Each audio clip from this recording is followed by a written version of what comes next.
So from that hyper spiritual, over the top, I guess we'll say, view, less of a Christian view of it now. Like we hear about, people say, I'm spiritual. You hear that a ton. Or I don't subscribe to organized religion, but I'm spiritual. Like I believe, yeah. What does that mean though? That is a good question. Because from what I've seen, what I've interacted with people, we all like, especially in our Western context, we like to do things our way. Do what makes us happy, makes us feel fulfilled, living our truth.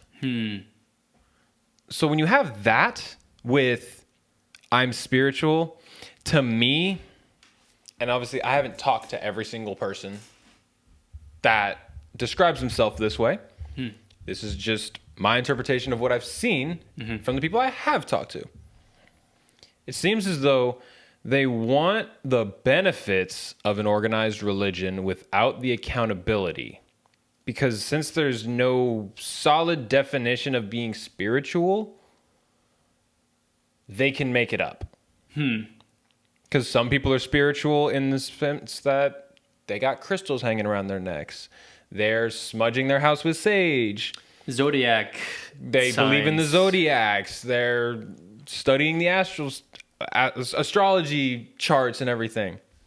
And there's some spiritual people who just are open to the possibility that there's something out there. And that's them being spiritual. It's a wide range. Yeah. Almost anything flies in this kind of framework, I feel. Like there is an acknowledgement. Exactly. There is an acknowledgement of we are spiritual beings, but I would argue it's a little misdirected. Yeah. There's no personal relationship with whatever spiritual practice or method that they're subscribing to, because they're ultimately still subscribing to an organized system of believing in, like if I were to believe in that I'm a certain personality because I'm an Aquarius, that's still subscribing to something organized or some system of thoughts, right? Sorry, I flipped out. I'm an asparagus. So while we acknowledge that, I think it's good to recognize that we are spiritual beings, that there is a part of us that it transcends our physical reality. It can be misdirected towards all these other possibilities that don't have any personal aspect compared to the biblical Christian God. Yeah, and I think it's a little myopic in its view in that most of it is guarding against bad things. Like people talk about being the best version of yourself and that kind of thing, but like looking at the practice, like we talk about, like I mentioned, the crystals. It's all about they're filled with an energy, or I've even heard like a certain, like your body's supposed to be at a certain vibration or tune, or whatever to ward off negative energy. Talk about dream catchers to ward off bad dreams. It's like all these like preventative, protective measures to like insulate yourself from these bad forces. Right. The reason I say it's myopic is because if that's all it's doing, where is and this is an honest question. I'm not trying to like just pick and demean or belittle. Like I'm honestly asking, where is the personal growth that doesn't come from the Bible? Like that's my big question, because like most of the personal growth that we agree with is, being more generous to people, being kinder. Those kind of things are values we hold that come from Christianity.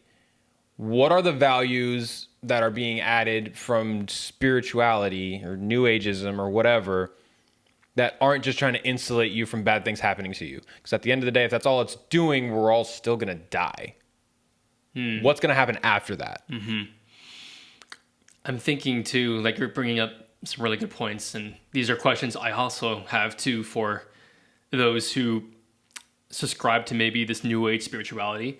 Is who said that a certain pattern in the stars or certain like constellation defines your identity or your behavior, or in the most extreme cases, like where the moon, or like what phase of the moon is influencing your behavior or influences your circumstances, that almost takes a similar kind of faith to any other religion. That's its own religion ultimately. Is like you're relying on something other than the God of the Bible to define who you are, and yet that thing didn't create you.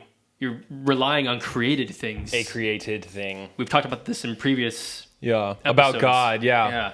Like if you are relying on someone or something other than your creator, who knows you at a relational, intimate level because he weaved you in your mother's womb, it's going to fall short. We're sorry to say that. Like, we're going to be honest about that. It's going to fall short. And you can't be transformed that way. Like, what we most want as humans is to be known and to be seen and to be loved. And the God of the Bible is the one who does that because he's the one who made you. And you were made to be in relationship with him. So that's how different Jesus is to all these other methods or frameworks. It's almost like the protection from the bad things is like a byproduct of him working in you. Like it's not the main goal, but it happens.